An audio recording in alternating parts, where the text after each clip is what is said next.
د جنگ شدت نو سینې نه مې نیزې ووتې چغې مې خولې نه ځکه بیا بې اندازې ووتې او یوه ډولۍ بله په کټ کې وه حیران ولاړم له یوه چمه نن د دواړو جنازې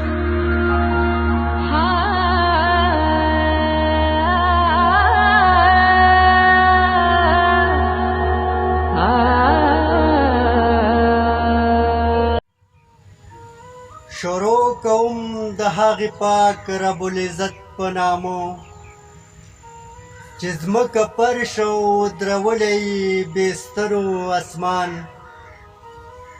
چې رالېږلی زموږ د لارښوونې په پار خوږ پیغمبر او په هغه یې نازل کړی قرآن سلامونه احترامات او نیکې پیرزویونه مې ومنئ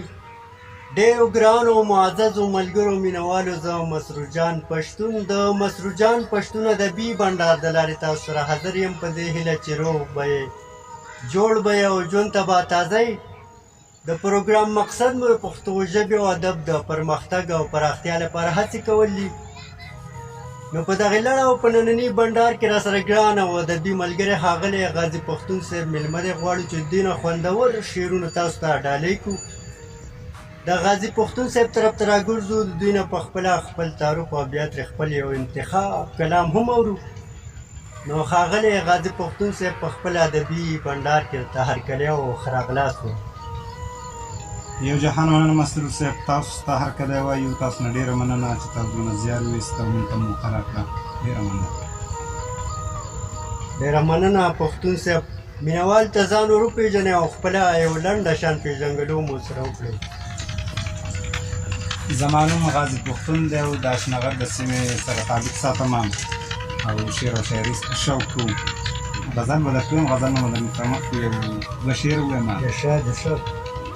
چې پرې یو څه خاورې ور واوړېدلې چې په زړه خاورې ور واوړېدلې هغه ساعت مې ورته ډېر وژړل په یار چې ښه خاورې ور واوړې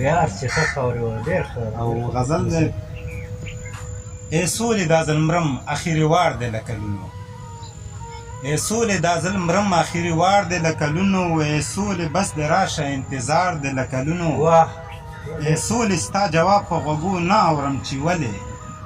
ای سولې ستا جواب په غوږو نه اورم چې ولې ای سولې سولې سولې دا چغار دی له کلونو ای سولې ستا جواب په غوږو نه اورم چې ولې ای سولې سولې سولې دا چغار دی له کلونو ای سولې ستا د شال لاندې بلا بلا قیسې دي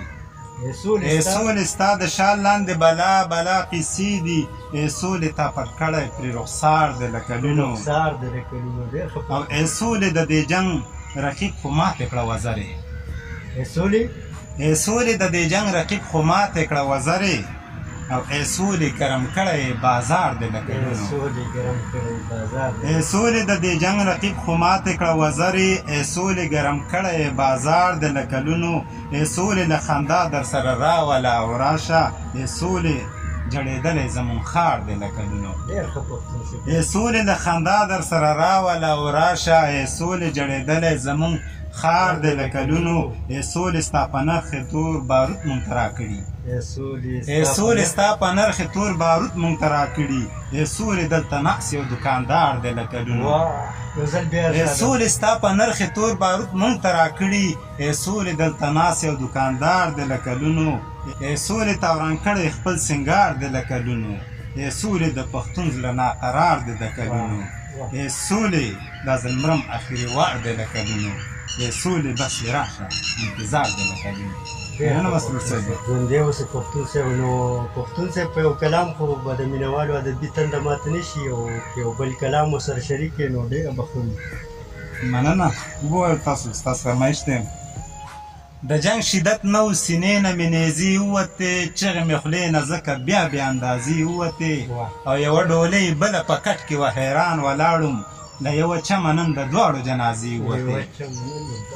او غزل دی چې زمونږ د ورک کاروان سالاره مونږ ته لار وښایه مونږ به ځو په کومه لاره مونږ ته لار وښایه او دلته ضمیر په خرڅېدو دی دلته ژوند خرڅېږي دلته ضمیر په خرڅېدو دی دلته ژوند خرڅېږي او مونږ وباسه له دې ښاره مونږ ته لار وښایه او مونږ پاڼې پاڼې شو د باد غېږې ته ولوېد اوس مونږ پاڼې پاڼې شو د باد غېږې ته ولوېدو اوس او زر شه د دې چمن مالیاره مونږ ته لار وښایه مونږ پاڼې شو د باد غېږې ته ولوېدو اوس او زر شه د دې چمن مالیاره مونږ ته لار وښایه اور د بارودو او څوک یخ اوبو یوړله مونږ اور د بارودو او څوک یخ اوبو یوړله مونږ زمونږ زلمي لاړل بې شماره مونږ ته لار وښایه او زمونږ له خپو لاسو تاو شوی دی د جبر زنځیر زمونږ د خپل لاسو تاو شوی دی د جبر زنځیر او مونږ ایستل شوي یو له کاره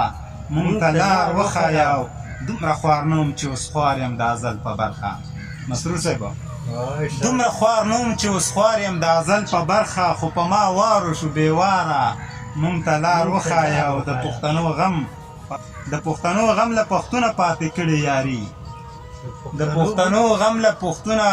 پاتې کړې یاري او کوڅې ته مه راځه اوس یاره مونږ ته لار وښایه او مونږ به ځو په کومه لاره مونږ ته لار وښایه او مونږ به وباسه د دې ښاره مونږ ته لار وښایه ډېره مننه ګرانو ملګرو مینهوالو دا و غازي پښتون صاحب چې تاسو ته خوندور شعرونه واورېدو زمونږ د بنډار په دې ځای پای ته رسېږي تر بیا ښې چارې په لوی الله مو سپارم د الله په امان